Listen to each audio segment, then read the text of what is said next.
Tumpigie makofi akija tafadhali. Karibu.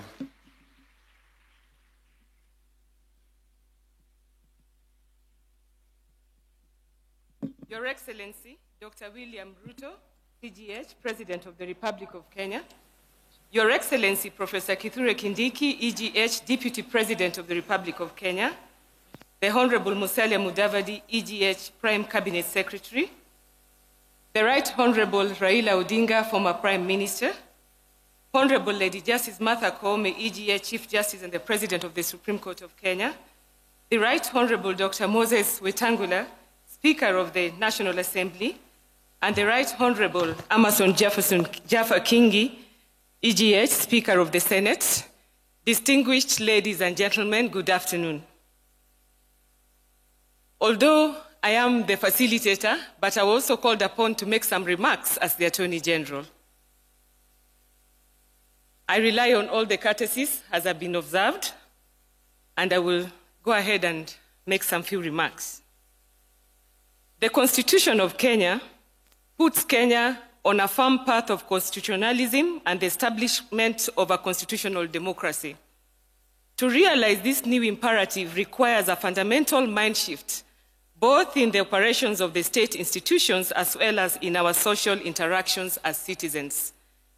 The full promise of the Constitution will only be realized if each of the three organs of state, as well as all the independent commissions and offices, embrace the constitutional spirit of public service, public accountability, respect for human rights, and independence.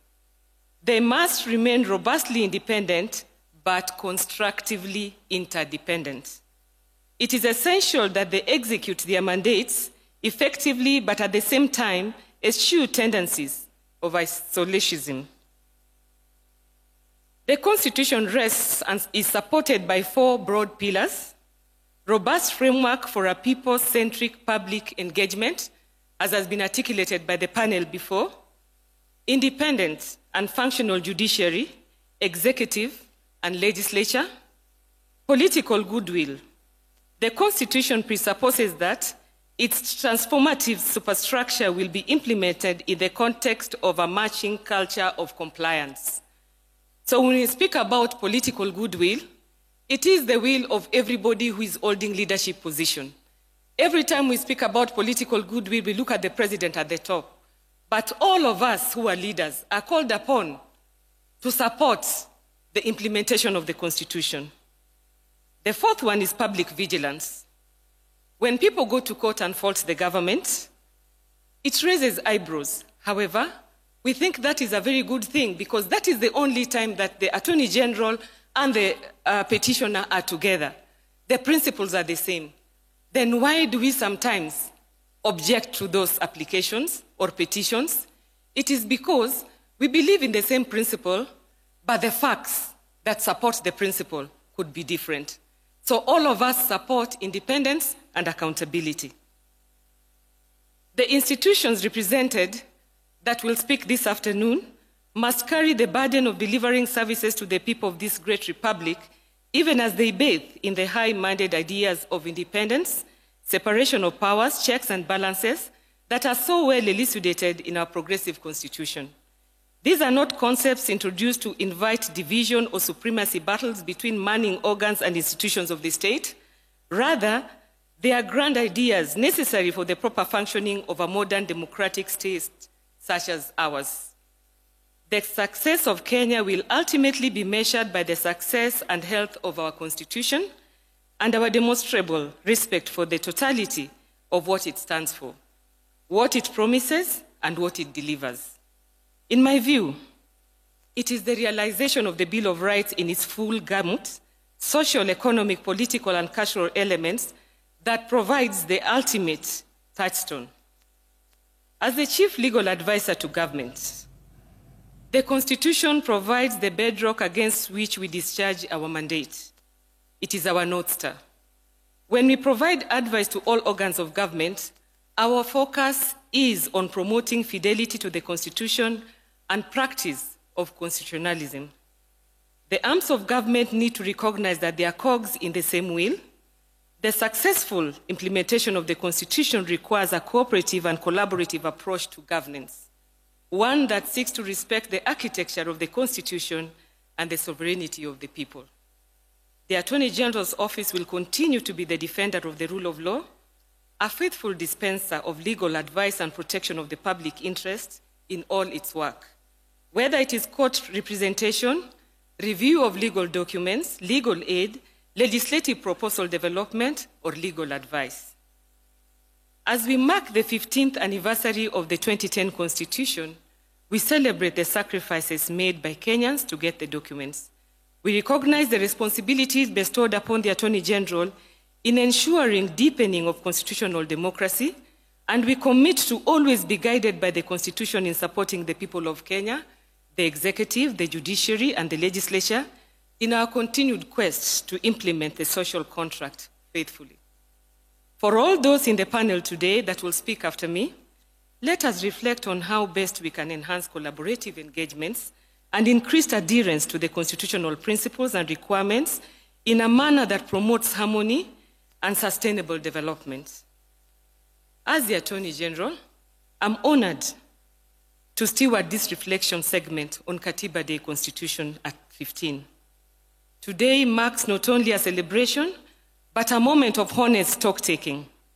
Our Constitution has anchored democracy, human rights, and the rule of law, and has redefined the relationship between citizen and state. It calls us to integrity in governance, inclusion of all voices, fidelity to public service, and accountability in the exercise of power. At 15, the Constitution challenges us to deepen its promise, to guard against complacency, and to remember that each institution is only as strong as the trust it inspires. This is why we pause today to hear directly from the custodians of our constitutional order how far we have come, what lessons we must heed, and where we must go. In my conclusion, while reflecting on the theme of this day, which is Katiba at 15 years, our covenant, our promise, our future, I would then pose the following questions to Kenyans to have a deeper, sincere, and honest reflection. I'm a human being, I could be wrong. And no human being is beyond repair. The first question, is devolution working as was envisaged by the framers of our Constitution? The second question, why is there more wastage of public resources at the county level as observed by the Auditor General in the various reports, yet there are more accountability mechanisms, checks and balances institutions established at both national and county level? The third question, why would we allow the electoral cycle after every 5 years to be the determinant of the calls for constitutional reforms? The fourth question, is it then time for us to audit, review and evaluate the Constitution to see whether it is working or not working as intended by the framers of our Constitution? Somebody might ask, what is the Attorney General doing to realize the aspirations of the people and the provisions of the Constitution? We have 4 major interventions as the Office of the Attorney General, and in our pursuit of the full realization of constitutional gains, the Office of the Attorney General has initiated a series of interventions designed to bring the Constitution closer to the daily lives of the people. When I was being sworn in, His Excellency the President challenged me about access to justice, decentralization.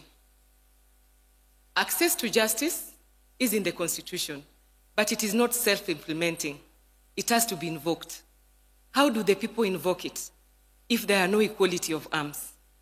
So the Office of the Attorney General is operationalizing legal aid and public defender, which is already housed at the Department of Justice. And on the 1st of November, Your Excellency, the Office of the Attorney General will operationalize legal aid in all the 47 counties, with the 2 state attorneys giving legal aid to indigent at the county level. We have already employed 90 state counsel. They have gone through Kenya School of Government. Graciously, the Chief Justice is interning them for 2 months. We will pilot children in conflict with the law. That is criminal because of their liberty, probate and administration, and land cases. If we do well, we will justify, enhance the budgetary allocation so that we can broaden the subject matter and enhance the capacity of the OAG.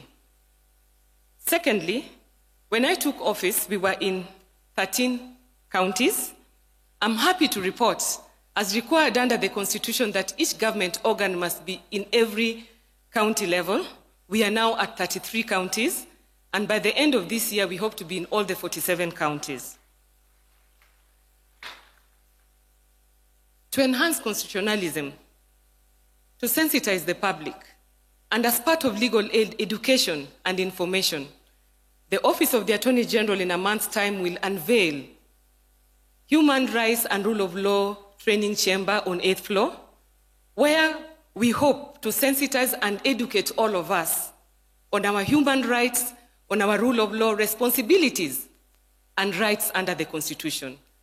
An informed citizen of the law will be a better citizen and a law-abiding citizen. The fourth intervention is digitization for purposes of transparency and accountability.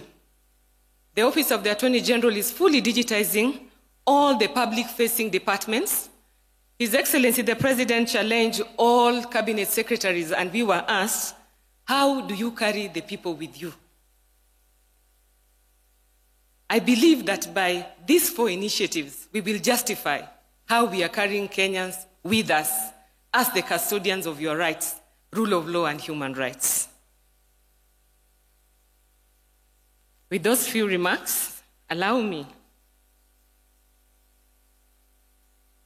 to now shift as the facilitator.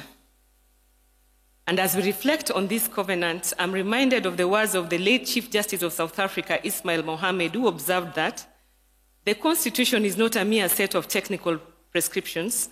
It is a mirror reflecting the national soul, the identification of our people's aspirations, their spirit, their soul. Indeed, our own Constitution was born out of deep struggles and sacrifices, and embodiment of the soul of Kenya.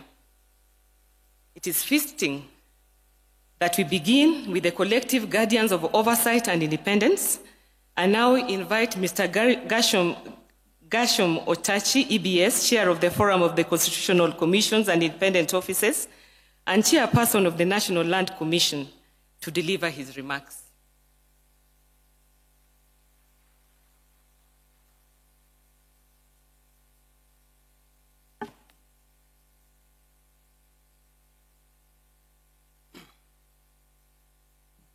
Your Excellency, the President of the Republic of Kenya, Dr. William Samoei Ruto, allow me to ride on the protocols